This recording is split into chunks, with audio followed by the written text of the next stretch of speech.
Hello everyone, welcome to our channel. स्वागत है आप सभी का हमारे चैनल ऑलिव बोर्ड राजस्थान पर। चलिए स्टार्ट करते हैं आज का राजस्थान डेली न्यूज़ एनालिसिस। देखते हैं कौन कौन से इंपॉर्टेंट करंट अफेयर्स हैं 6 अक्टूबर के कॉन्टेक्स्ट के अंदर। देखिए, हमारा जो पहला आर्टिकल है वो बात कर रहा है कि जैसे कि हम सब जानते हैं 1971 में हमारा जो भारत पाकिस्तान के साथ युद्ध हुआ था एंड किस तरीके से भारत की जो जीत हुई थी उसके 50 वर्ष जो है वो सेलिब्रेट किए जा रहे हैं। इसकी स्वर्णिम जयंती मतलब कि गोल्डन जुबली जो है भारत के अंदर अलग अलग जगह मनाई जा रही है। जो भारत सेना है उनके योगदान को देखते हुए स्वर्णिम जयंती मतलब कि गोल्डन जुबली बनाई जा रही है।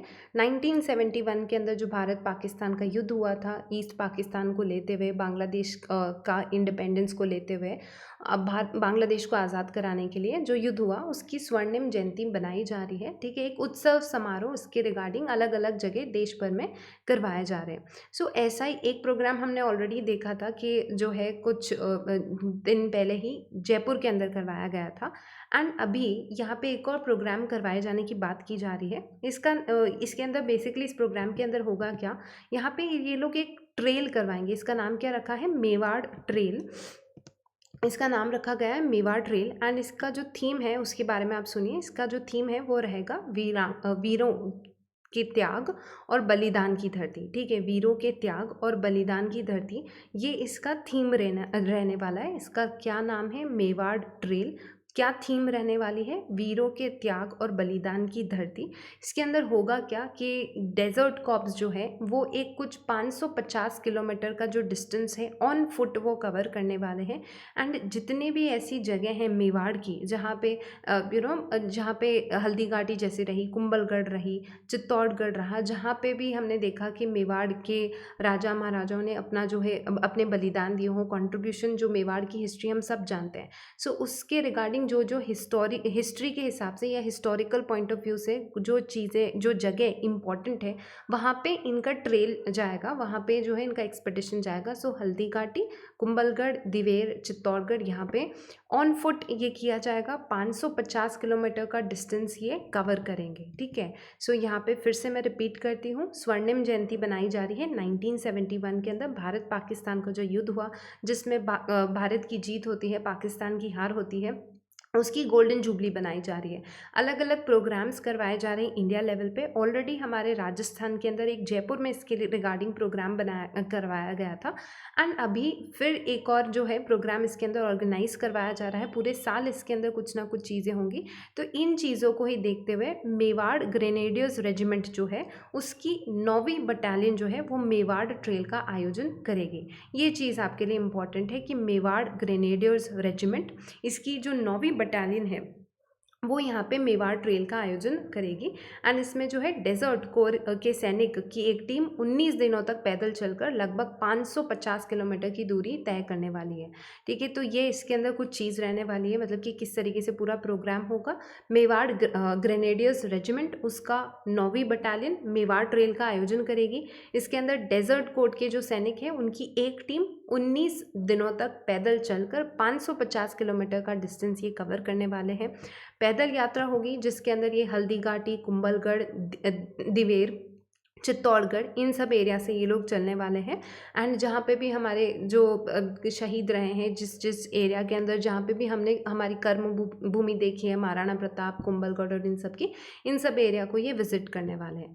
फिर यहाँ पे एक और चीज़ जो इसमें बात की गई है कि ये हमारे जो भारतीय सेना है उसमें बहुत सारे जो रेजिमेंट्स हैं इनकी उत्पत्ति तत्कालीन रियासत, मतलब कि उस टाइम पे जब रियासतें थी वगैरह, उनकी जो सैन्य टुकड़ी वगैरह थी वहाँ से भी उनकी उत्पत्ति मानी जाती है। तो हमारी भारतीय सेना में बहुत सारे ऐसे रेजिमेंट्स वगैरह हैं जिनकी उत्पत्ति तत्कालीन रियासतों से हुई है, उस टाइम पे जो रियासतें वगैरह थी उनसे मानी जाती है। एंड ये जो रेजिमेंट है जिसकी हम बात कर रहे हैं, ग्रेनेडियर्स रेजिमेंट, जो कि ये पूरा ट्रेल आयोजित करने वाली है, ये जिसकी हम बात कर रहे हैं ग्रेनेडियर्स रेजिमेंट का जो 9वां बटालियन है वो भी इसी तरीके का एक यूनिट है जो कि उस टाइम पे कुछ रियासतें जो मेवाड़ रियासत थी उससे उसकी उत्पत्ति मानी जाती है। एंड इसका जो नाम इसीलिए वो जो है मेवाड़ का नाम यूज़ करती है। ठीक है, तो ये कुछ एक्स्ट्रा फैक्ट था आपका इससे रिलेटेड। मेन जो चीज़ थी जो हमें कवर करना था इस प्रोग्राम के बारे में, इसका थीम आपको ध्यान में रखना होगा, वीरों के त्याग और बलिदान की धरती मेवाड़ ट्रेल, ये पूरा इस प्रोग्राम का नाम रहने वाला है, इस पूरे ट्रेल का नाम रहने वाला है। फिर यहाँ पे एक और चीज़ हम देखेंगे कि ये जो स्टार्ट कौन करेगा, इसको फ्लैग ऑफ कौन करेगा, तो यहाँ पे फ्लैग ऑफ किया जाएगा लेफ्टिनेंट जनरल JS9। ठीक है, JS9 होंगे, लेफ्टिनेंट जनरल JS9 होंगे, और लक्ष्यराज सिंह मेवाड़ जो कि प्रिंस हैं अभी, उनके साथ जो है ये फ्लैग ऑफ किया जाएगा। सो फ्लैग ऑफ किया जाएगा लेफ्टिनेंट जनरल JS9 के साथ और मिस्टर लक्ष्यराज सिंह मेवाड़, इनके साथ जो है ये 8 अक्टूबर 2021 को ये स्टार्ट किया जाएगा। बता रहे हैं 27-28 अक्टूबर तक जो है ये पूरा जो इनकी यात्रा वगैरह है वो करवा दी जाएगी, मतलब कि ये पूरी यात्रा इसके अंदर ये कंप्लीट करने की कोशिश करेंगे 27-28 अक्टूबर 2021 तक। सो ये था इस प्रोग्राम के बारे में। अगला जो हमारा आर्टिकल है वो रहने वाला एक स्कीम के रिगार्डिंग, जो कि बहुत इंपॉर्टेंट रहेगी आपके आने वाले एग्जाम्स के लिए, बिकॉज ये रिसेंटली एक स्कीम है जो स्टार्ट की गई थी हमारी सरकार द्वारा। सो देखिए ये जो स्कीम है इसका नाम है घर घर औषधि योजना। ठीक है, इसका नाम क्या है, घर घर औषधि योजना। ये 1 अगस्त 2021 से इसको स्टार्ट कर दिया गया था राजस्थान में, बिल्कुल रिसेंटली ये स्कीम स्टार्ट किया गया था। घर घर औषधि इसका नाम है। यहाँ से सबसे इम्पॉर्टेंट क्वेश्चन जो आपसे बन सकता है ये होगा कि ये कौन से डिपार्टमेंट द्वारा चलाई जा रही है। यहाँ जो राजस्थान के अंदर फॉरेस्ट डिपार्टमेंट है उसके द्वारा ये स्कीम को चलाया जा रहा है, फॉरेस्ट डिपार्टमेंट द्वारा ये स्कीम चलाई जा रही है। इसके अंदर होगा क्या, जो मेडिसिनल प्लांट्स होते हैं, मेडिसिनल प्लांट्स कौन से, जैसे कि गिलोय हुआ, जैसे कि अश्वगंधा हुआ, कालमेघ हुआ एंड तुलसी, इनका डिस्ट्रीब्यूशन किया जाएगा, इनका जो है वितरण किया जाएगा यहाँ पे, गिलोय का, अश्वगंधा का, कालमेघ का और तुलसी का। ठीक है, इसके अंदर आप एक बार ये भी कुछ देख लीजिए कि 5 साल के अंदर 210 करोड़ के व्यय किया जाएगा। इसके साथ 30 करोड़ से ज़्यादा औषधीय पौधों का इसके अंदर वितरण डिस्ट्रीब्यूशन किया जाएगा। ठीक है, तो कितने जो है 210 करोड़ इसके अंदर व्यय किए जा रहे हैं। 5 साल तक ये स्कीम चलने वाली है, जिसके अंदर गवर्नमेंट का मेन ये है कि लोगों के अंदर, क्योंकि हमने हमारे बजट में और चीज़ें कही, हमने हमारे बजट के अंदर एक राजस्थान का हेल्थ मॉडल बनाने की बात करी है। ठीक है, तो यहाँ पे सरकार चाहती है कि हम इन तरीक़ों के थ्रू भी यहाँ पे जो है एक हेल्दी जो लोग हैं और हेल्दी सोसाइटी वगैरह बनाएं। सो इन चीज़ों का, इन औषधियों का वितरण किया जाएगा ताकि रोज़मर्रा ज़िंदगी में लोग जो है उनको यूज़ करें एंड फिर इनका जो है फ़ायदा हो लोगों को। सो गिलोय, आपसे ये ज़रूर पूछा जा सकता है कौन कौन सी औषधि है इसके अंदर। सो गिलोय, अश्वगंधा, कालमेघ और तुलसी, हमें औषधियों के अलग अलग नाम दिए जा सकते हैं या फिर एलिमिनेट करने के लिए दी जा सकती है। तो ये 4 औषधियों का वितरण किया जा रहा है, ये चीज़ आप ध्यान में रखेंगे। प्रदेश के कुछ 1.26 करोड़ परिवार जो है उनको 5 वर्ष में 3 बार, ठीक है, कितनी बार, 5 वर्ष के अंदर उनको 3 बार 8-8 औषधीय पौधे उपलब्ध करवाए जाएंगे। सो ये स्टेटमेंट भी थोड़ा सा ट्रिकी है, जिसको थोड़ा घुमा फिरा के क्वेश्चन पूछा जा सकता है। ठीक है, स्कीम्स वगैरह से हम कुछ नहीं बोल सकते कि कितना डेटा मतलब लिमिटेड होता है या कितना डेटा कुछ पूछा जा सकता है। हो सकता है कि इसमें ये ज़रूर मतलब आपसे करोड़ कितना जो है एक्सपेंडिचर किया जा रहा है ये नहीं पूछा जाए, लेकिन ये डेफिनेटली इंपॉर्टेंट है कि 5 साल तक ये स्कीम चलेगी इसके अंदर एंड 3 बार इसके अंदर वितरण किया जाएगा। 8-8 औषधियों का जो है पौधों का वितरण किया जाएगा, 5 वर्ष में 3 बार किया जाएगा एंड 1.26 करोड़ परिवारों को किया जाएगा। मेन टारगेट क्या था वो हमने देख लिया, कौन कौन से पौधे हैं जिसका इसके अंदर वितरण किया जाएगा, किन औषधियों का इसके अंदर वितरण किया जाएगा। ये चीज़ भी आपके लिए इंपॉर्टेंट रहेगी, पूछा जा सकता है एग्जाम के अंदर। एंड एक और चीज़ जो आपको ज़रूर ध्यान में रखनी है कि हमारा जो फॉरेस्ट डिपार्टमेंट है उसके द्वारा ये स्कीम चलाई जा रही है, फॉरेस्ट डिपार्टमेंट के द्वारा। ठीक है, तो ये एक इम्पॉर्टेंट स्कीम रही। अब अगला जो आर्टिकल है वो भी एक स्कीम के रिगार्डिंग है, जिसके हाई चांसेस हैं आपके आने वाले एग्जाम्स में पूछे जाने के। सो ये जो स्कीम है इसका अनाउंसमेंट, हमारा जो बजट है 2021-22 का जो बजट है उसके अंदर इसके बारे में अनाउंसमेंट किया गया था एंड इस स्कीम का नाम है गौराधाय ग्रुप फॉस्टर केयर योजना। तो पहले तो इस स्कीम के नाम पे बात करते हैं, इसका नाम क्या है, गौराधाय ग्रुप फॉस्टर केयर योजना। तो पहला जो यहाँ पे नाम आ रहा है गौराधाय, तो गौराधाय जैसे हम जानते हैं कि इनको मारवाड़ की पन्नाधाय भी बोला जाता है। सो जैसे मेवाड़ में पन्नाधाय ने उदय सिंह को बचाया था, तो वैसे अजीत सिंह जो मारवाड़ के थे उनको बचाने में एंड पूरे मारवाड़ के जो है वंश को बचाने में, अजीत सिंह की रक्षा करने में, औरंगज़ेब से उनको छुड़वाने में गौराधाय का एक अलग योगदान रहा है, उनको आप हिस्ट्री में पढ़ते हैं। सो गौराधाय के नाम पे ये रखा गया है, गौराधाय ग्रुप फॉस्टर केयर योजना। अब इस योजना के तहत सबसे पहले आपसे पूछा जा सकता है कि इसका मोटिव क्या रहने वाला है, ठीक है। सो अभी जो है अप्रैल के अंदर इसको अप्रूव किया गया था, बजट में इसके बारे में बात की गई है।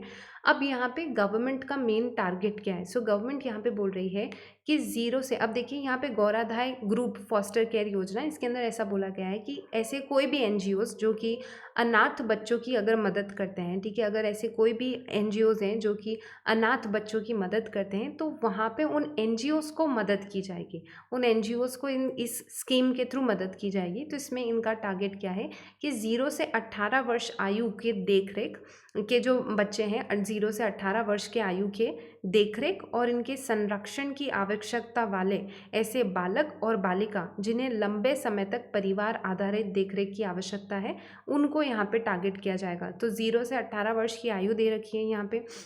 ऐसे बच्चे जिनको ऐसे बच्चे या बालक बालिका जिन्हें लंबे समय तक परिवार आधारित देखरेख की आवश्यकता है, उनको इसके अंदर जो है फैसिलिटी और ये सब मिलने वाली है। सो ये होगा क्या, ग्रुप फॉस्टर केयर फैसिलिटी के संचालन हेतु जो भी अधिकृत जो स्वयं सेवी संघ है, मतलब कि जो एनजीओज वगैरह हैं, उनको पोष्य बच्चों, मतलब कि वो जिन भी बच्चों को अडॉप्ट करते हैं, जिन भी बच्चों के बेहतर पालन पोषण वगैरह के लिए उनको हेल्प की जाएगी। तो ऐसे कोई भी एनजीओज वगैरह जो कि मदद कर रहे होंगे, स्वयं सेवी संस्थाएं वगैरह जो मदद कर रही होंगी या बेहतर मतलब कि बच्चों का पालन पोषण जो भी कर रही होंगी वो बेहतर तरीके से कर पाए, उसके लिए उनको मदद किया जाएगा यहाँ पे। तो यहाँ पे इनका क्या 3 कैटेगरीज में उन्होंने डिवाइड कर दिया है कि पहले तो 4,000 रुपये दिए जाएंगे प्रति माह प्रति बालक।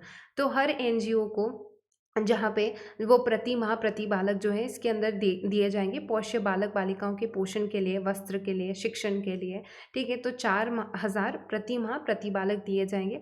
फिर यहाँ पे प्रति माह प्रति देखभालक कर्ता को भी मिलेंगे, जो देखभाल कर रहा है, जो गार्जियन है, उसको भी यहाँ पे दिए जाएंगे। सो 20,000 उसको भी मिलने वाले प्रति माह प्रति देखभालकर्ता को मिलने वाले। तो ये चीज़ भी ध्यान में रखना है कि हर महीने मिल रहा है, देखभालकर्ता को भी मिल रहा है 20,000 रुपये, जो कि पोष्य बालक बालिकाओं की देखभाल के लिए दिए जाएंगे, ठीक है। और अगला यहाँ पे एक और बात की इन्होंने, 10,000 प्रति माह अन्य व्यय हेतु भी दिए जा सकते हैं इसके अंदर। सो इसके बारे में भी इसमें बात की गई है। सो ये एक चीज़ है आपसे कि इसका मोटिव पूछा जा सकता है कि उन एनजीओज़ की मदद करना जो कि अनाथ बच्चों की मदद कर रही है। देन यहाँ पे हमारी जो सरकार है उन्होंने बोला है कि ऑलरेडी इस अनाथ बच्चों के लिए ऐसा नहीं कि पहली बार कोई स्कीम आया, इससे पहले भी एक स्कीम चल रही थी जिसको पालनहार योजना बोलते हैं।